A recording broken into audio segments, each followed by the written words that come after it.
ప్రమాదం విషయం తెలుసుకున్న కాసేపటికే పోలీసులు ఎన్డీఆర్ఎఫ్ సిబ్బంది సంఘటనా స్థలానికి చేరుకున్నారు. వెంటనే సహాయక చర్యలు చేపట్టాయి రెస్క్యూ టీమ్స్. కాలిన గాయాలైన ప్రయాణికులను హుటాహుటిన కర్నూలు ఆసుపత్రికి తరలించారు. డీఐజీ కోయ ప్రవీణ్, ఎస్పీ విక్రాంత్ పాటిల్ ప్రమాద స్థలంలో దగ్ధమైన బస్సును పరిశీలించారు.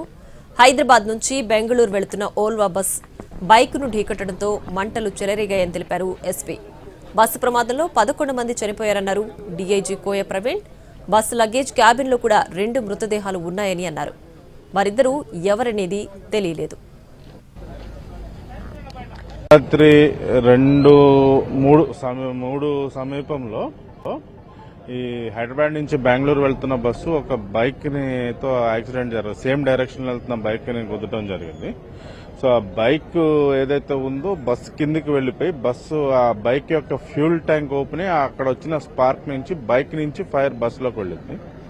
సో డ్రైవర్, మనకున్న ప్రాథమిక సమాచారం ఏంటంటే డ్రైవర్ వెంటనే దిగి స్పేర్ డ్రైవర్ కింద డిక్కీలో పడుకున్న అతను లేపారు. వాళ్ళ దగ్గర ఉన్న వాటర్ ట్యూబ్ తో ఆప్టాక్ ట్రై చేశారు కానీ అప్పటికే వెళ్ళిపోయింది. సో మొత్తం ఈ తర్వాత ఈ ఫ్రంట్ డోర్ కూడా లాక్ అయ్యి, అదే ఈ షార్ట్ సర్క్యూట్ వల్ల ఏదైతే ఉందో అది ఓపెన్ అవ్వలేదు. సో మాక్సిమం మొత్తం ఎవరైతే సర్వైవర్స్ ఉన్నారో అందరూ కూడా అద్దాలు పగలగొట్టుకుని బయటకు వచ్చారు. 19 మంది ప్రయాణికులు ప్లస్ 2 పిల్లలు, 21 మంది, 2 డ్రైవర్లు, 23 మంది అయితే ఇప్పుడు మనకు ఆచూకీ తెలిసింది. 11 డెడ్ బాడీస్, 4 డెడ్ బాడీస్ అయితే మనకు విజిబుల్ గా ఉన్నాయి. ఇప్పుడు బస్ అంతా కూడా మనం సేఫ్టీ ప్రికాషన్స్ అన్ని తీసుకుని బస్సులో ఇంకా engine and diesel tank intact ఉంది. అవి సెక్యూర్ చేసుకున్న తర్వాత బస్సులోకి ఫోరెన్సిక్ అండ్ మెడికల్ ఎక్స్పర్ట్స్ అందరూ కలిసి వెళ్లి బాడీస్ ని ఇప్పుడు ఐడెంటిఫై ఇక్కడ తీసుకొచ్చి ఇప్పుడు కౌంట్ అది అసర్టైన్ చేస్తాం. బాడీ ఏదైతే ఉంటుందో ప్లాట్ఫామ్ పైనుంచి బస్ లోపల నుంచే దానిలో 2 డెడ్ బాడీస్ ఉన్నాయి కింద డిక్కీలో. ఎంతమంది మీకు ఇప్పటి వరకు ఉన్నారు? మనకి 39 మంది ప్రయాణికులు, 2 పిల్లలు 41 మంది ఉన్నారు, 2 డ్రైవర్లు 43 మంది మొత్తం బస్సులో ఉన్నారు. ఇప్పటికి మనకి ఒక డ్రైవర్ అయితే బైక్ అతను కూడా చనిపోవడం జరిగింది. అతను డెడ్ బాడీ రోడ్డు పక్కన పడి ఉంది. ఇంకా పోతే కావేరీ బస్, ఏసీ బస్ ఏముందో హైదరాబాద్ నుంచి బెంగళూరు వెళ్తా ఉంది. ఆ టైంలో అదే డైరెక్షన్ వెళ్తున్న ఒక 2 వీలర్స్ హిట్ చేసినట్టుంది. ఎందుకంటే ఇక్కడ దాని ముందు 2 వీలర్ స్టక్ అయి ఉంది.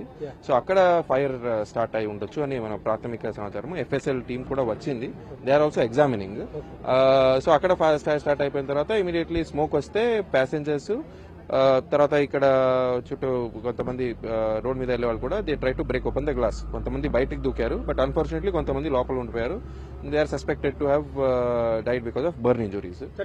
హాస్పిటల్ ఉన్న వాళ్ళు బాగానే ఉన్నట్టున్నారు. హాస్పిటల్లో దాదాపు 10 మంది ఉన్నారు.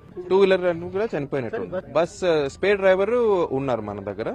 బస్ డ్రైవర్ చెప్పేది అదే. సో ఫస్ట్ అతను పడుకున్నాడు స్పేర్ డ్రైవర్. అతను సో ఇది యాక్సిడెంట్ అయిపోయిన తర్వాత బస్ డ్రైవర్ అతను వచ్చి లేపాడు, ఇలా ఫాస్ట్ ఫైర్ స్టార్ట్ అయిందని. సో ప్రైమరీలీ చిన్న ఫైర్ అనుకుని అది ఆపడానికి ట్రై చేశారు ఒక బస్ లో ఉన్న బబుల్ వాటర్ తో. ఆ లోపల ఫైర్ స్ప్రెడ్ అయినప్పుడు స్పేర్ డ్రైవర్ చెప్పేది ఏమంటే he try to break open the glasses. అదే టైంలో బయట లోపల నుంచి కూడా వాళ్ళు గ్లాసెస్ బ్రేక్ చేసుకున్నారు.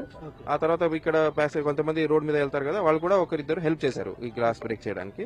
ఆ లోపల ఫైర్ మొత్తం స్ప్రెడ్ అయిపోయింది. సో స్ప్రెడ్ అయ్యే లోపల ఎవరు బయట దూకారో వాళ్ళు బతికున్నారు. కావేరీ బస్, ఏసీ బస్ ఏముందో హైదరాబాద్